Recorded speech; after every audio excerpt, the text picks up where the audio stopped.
Bienvenue! Devant moi se trouve le Poco M7 Pro et aujourd'hui je vais vous présenter le déballage ainsi qu'un rapide aperçu de l'appareil et de ses caractéristiques.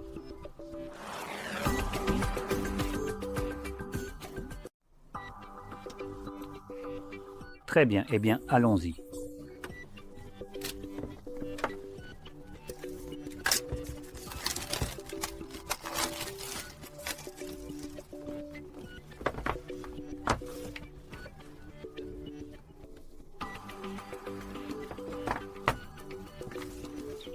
Ici, nous avons quelques informations, comme le fait que nous avons un processeur Dimensity 7025 Ultra, une batterie de plus de 5000 mAh, un taux de rafraîchissement de 120 Hz, un écran AMOLED et ainsi de suite.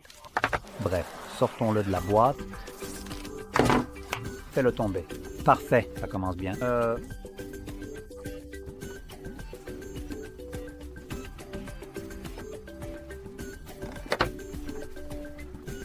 Je suppose qu'il est en train de démarrer. Et ici, nous avons à peu près tout. Nous avons donc ici notre câble de chargement de type A vers type C qui est inclus dans la boîte, ainsi que la documentation fournie avec l'appareil, et enfin une coque grise mat qui accompagne l'ensemble du contenu du coffret. Maintenant que cette étape est bel et bien accomplie, nous pouvons à présent sans plus tarder nous intéresser ensemble aux différentes caractéristiques que présente l'appareil. Commençons donc par l'écran. L'écran ici fait 6,6 pouces, résolution 1080x2400 pixels, écran AMOLED, taux de rafraîchissement 120 Hz, certifié Dolby Vision HDR10+, luminosité maximale 2100 nits. Avec un ratio écran-corps de 87% et une densité de 395 pixels par pouce, il est protégé par du Corning Gorilla Glass 5, ainsi qu'un film de protection déjà appliqué en sortie d'usine. En termes simples, la qualité de l'écran ici est vraiment excellente pour le prix de cet appareil. En fait, c'est carrément incroyable. Honor devrait en prendre de la graine parce que ce téléphone est bien moins cher et offre pratiquement toutes les certifications dont on pourrait avoir besoin sur un téléphone à plus de la moitié du prix. En fait, pardon, à moins de la moitié du prix. Si on retourne l'appareil, on voit ce qui ressemble à un double module photo, mais ne nous laissons pas tromper par ça. Ça ressemble déjà à un faux objectif collé complètement bidon. Et oui, c'est bien ça. Waouh, quelle surprise! Ce n'est pas comme si on ne pouvait pas le deviner rien qu'en regardant cette caméra de la taille d'un grain de sable. Donc, le capteur principal, celui du haut, c'est assez évident, est un objectif grand angle de 50 mégapixels, ouverture f1.5 26 mm. Et puis on a ce faux objectif bidon, appelé capteur de profondeur 2 mégapixels. On n'a pas besoin d'approfondir ce point, tout comme la caméra elle-même n'a aucune profondeur. Alors, avec le capteur principal de 50 mégapixels, vous pouvez filmer en 1080p, mais seulement à 30 images par seconde, malheureusement.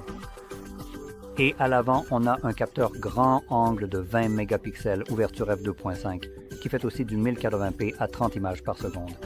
Donc, c'est assez décevant à ce niveau-là.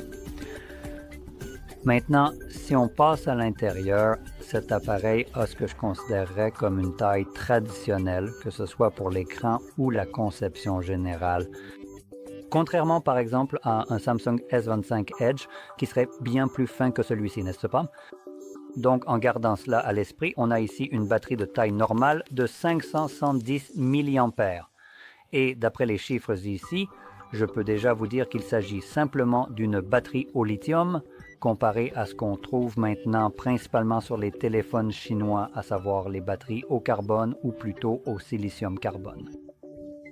Si cet appareil avait eu une batterie au silicium carbone, rien n'aurait changé visuellement, mais la capacité de la batterie serait probablement supérieure à 6000 mAh. Donc, la différence de technologie de batterie nous permet d'avoir un peu plus de capacité de charge. Malheureusement, ce n'est pas le cas ici. En ce qui concerne toujours la batterie, on dispose d'une charge filaire de 45 watts, ce qui est à peu près aussi rapide que ce que propose le modèle phare le plus haut de gamme de Samsung. Et ces appareils-là ont probablement encore peur d'exploser spontanément, contrairement à Xiaomi, qui n'a jamais eu ce genre de problème. Et puisqu'on parle des composants internes, on commence aussi avec 6 gigaoctets de RAM, mais on peut aller jusqu'à 12 Go de RAM et 128 gigaoctets de stockage intégré jusqu'à 256. En ce qui concerne la RAM, il existe aussi le modèle avec 8 gigaoctets, c'est-à-dire 128, 256 avec 8 et 256 avec 12.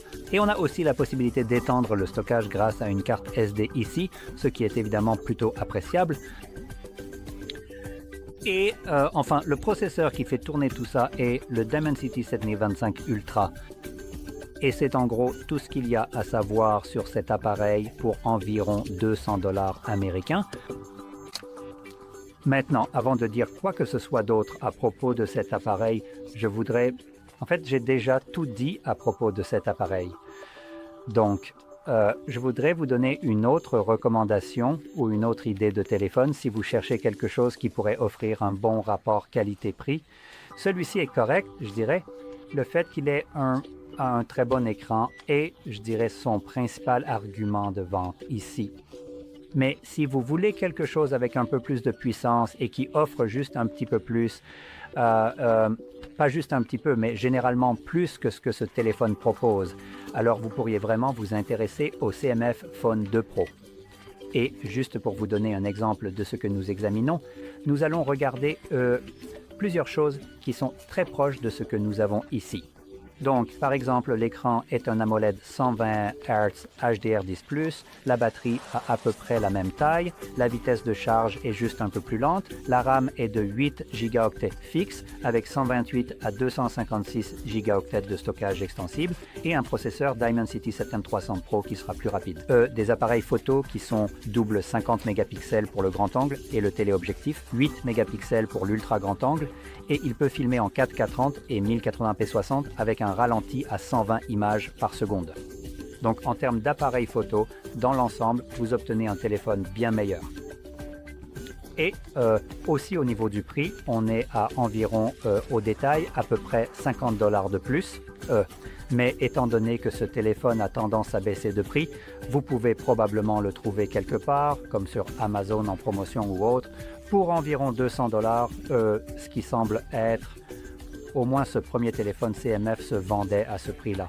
Donc, selon cette logique, vous obtiendriez le même prix que ce téléphone, tout en ayant un téléphone plus rapide avec de meilleurs appareils photo en général, et tout le reste serait à peu près du même niveau, du même ordre, sur la même étagère. Mais les appareils photo, comme je l'ai dit, et le processeur sont meilleurs. Donc c'est juste une recommandation pour les personnes qui pourraient être intéressées par quelque chose qui offrirait peut-être un petit peu plus. Mais cela étant dit, j'espère que vous avez trouvé cela très utile. Et si c'est le cas, n'oubliez pas de liker, de vous abonner, et merci d'avoir regardé.